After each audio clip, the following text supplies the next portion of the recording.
You'd think nobody would need this All-Star break like the big-time superstars or like every Knicks starter, but the truth is, nobody needs it more than Taj Gibson, who just grabbed 12 rebounds in 21 minutes in Charlotte's last game.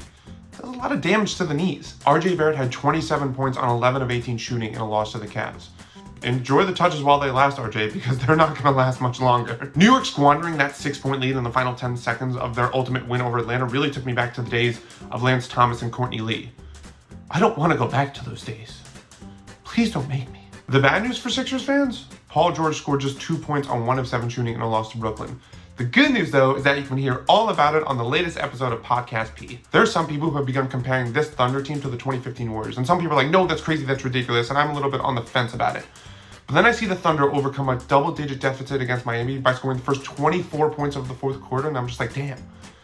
That's so Warriors of them. De'Aaron Fox apparently unfollowed Domantas Sabonis on IG, claiming that we were teammates, it's okay not to be close to everybody, which is about the saddest statement Kings fans have heard since, with the second pick in the 2018 draft, that Kevin Durant put up 37 points, 9 assists, and 5 rebounds in a loss to Houston. On the plus side, he got a nice taste of what he's going to be playing with next year. Jamal Murray had a career-high 55 points in a win against Portland. I did not know he could do that outside Disney World. The shorthanded Mavs earned an impressive win over the Warriors. Governor Pat Dumont tried to get in on the celebration before Mavs fans started spitting on him. Joel Embiid had a wide open three that would have given the Sixers the lead over the Raptors with under 15 seconds left, but instead dribbled into traffic and ultimately turned the ball over.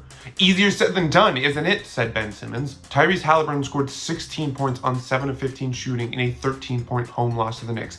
Yeah, okay, but what was he wearing in his post-game presser? Following the trade deadline, Bulls Vice President Arturas Karnisovas said, quote, "The next 30 games will determine whether we make the playoffs or the play-in." I think he was aiming a bit too high. Kevin Durant became the 8th player in NBA history to cross 30,000 points, which is so insanely impressive for a dude who still needs to get in the weight room. Victor Wembanyama had 31 points, 15 rebounds, 5 threes, 4 assists, 3 blocks, and 2 steals in a win over Washington.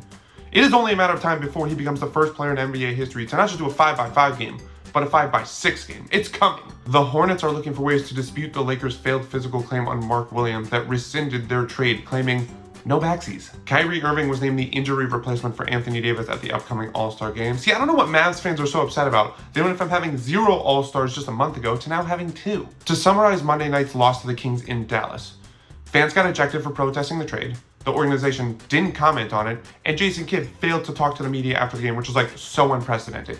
It is only a matter of time before fans burn the arena to the ground. You gotta start fresh somehow. Christian Brown was 12 of 14 for 26 points in a win over Portland. He's like the guard version of any big who plays with Luka Doncic, right? Just like cut to the basket, catch the ball, and finish the layups. It is the simplest job in the world. As the Lakers starting 5 was being announced in Luka's debut, LeBron told Doncic, "Don't worry about fitting in, just fit out." My, how the turns have tabled, said Kevin Love. Okay, you know it's bad for the Mavs when fans hate the trade. You know it's bad when it's all anyone around the world can talk about. You know it's bad when you have to start kicking fans out of the arena.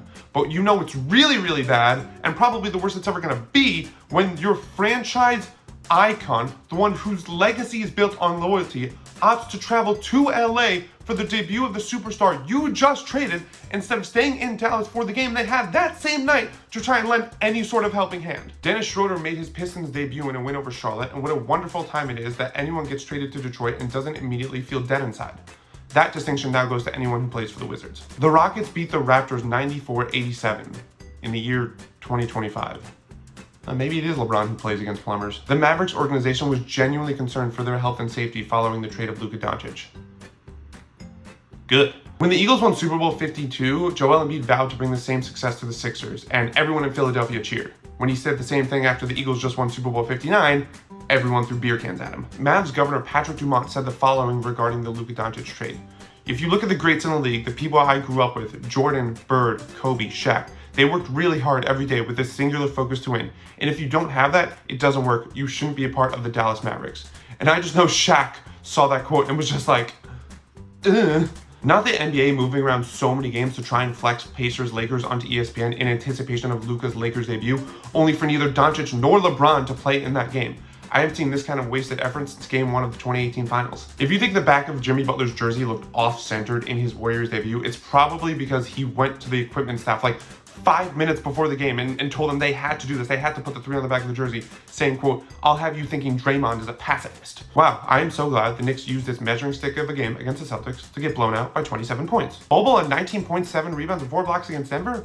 Why did the Suns feel the need to trade for Nick Richards when the real Nick Richards was inside them all along? I don't understand how the Pelicans can have one player score 40, another player score 30, and another player score 20, and they still lose to Sacramento. Kyle Kuzma shot 4 of 13 from the field in his Bucks debut, which was a loss to the Hawks. Okay, look, in fairness, he needs a few games to wash the stench of Washington off him. The Nets agreed to a buyout with Ben Simmons, and I remember the days where some idiots thought that the Nets actually got a good return for James Harden.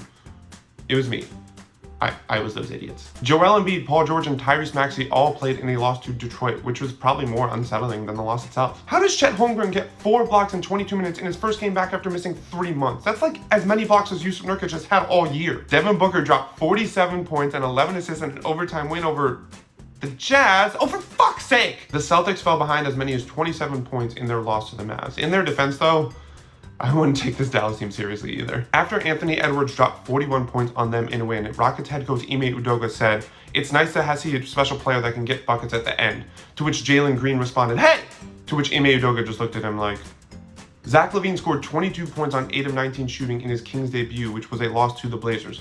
20 plus points on so-so efficiency in a loss to a middling team? You know, the more things change for Zach LaVine, the more they stay the same. LeBron James became just the second 40-year-old ever to score 40 plus points in a win over the Warriors. And I know by now he's definitely tired about all these accomplishments that he's been racking up, but I just know Luka was on the bench looking at him the same way he looked at Devin Booker. Miles Turner had to leave Indiana's win over the Clippers in the first quarter. He wasn't traded, he just got smacked in the face. Trae Young was blocked on a last-second shot by Mikal Bridges in a loss to the Knicks. "Oh, so that's how you do it," said Frank Ntilikina. Trae Young was named an all-star replacement for the injured Giannis Antetokounmpo. He originally declined the offer from Adam Silver out of, respect and dignity for his own individual play that he felt should have gotten him the all-star nod, regardless of injury. But he ultimately took it once Silver said that if he didn't, it was going to go to LaMelo Ball.